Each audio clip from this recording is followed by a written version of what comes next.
Now, who's KDP a horrible business model for? Well, anybody chasing shortcuts. If you're looking for quick and easy money, this is not the business for you. Just give it up right now and go, trade some crypto or something like that.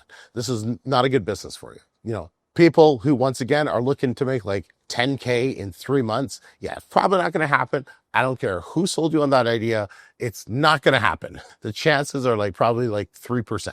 So it's probably not happening to you, especially the fact that you're looking for it.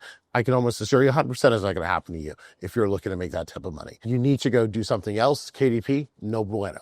This is not for you if you're also looking to make 6 figures in a month. Look, some of you, now you might be like, but I thought you said earlier that you have students making 6 figures in a month. That is true. But if you're looking at, hey, I want to start a business and I want to make 6 figures a month, that's the number one goal in this business, don't sell fucking books that only make you $8 or $10 per sale. That's just a stupid way to make 6 figures in a month, selling little books that make you only a couple bucks every time you sell them. If you want to make 6 figures, you need to go sell something that's going to make you 2, 3, 4 grand every time you sell it, or 10 grand every time you sell it. That is scalable at a much faster pace. Now, can you make 6 figures a month doing self-publishing? 100% you can.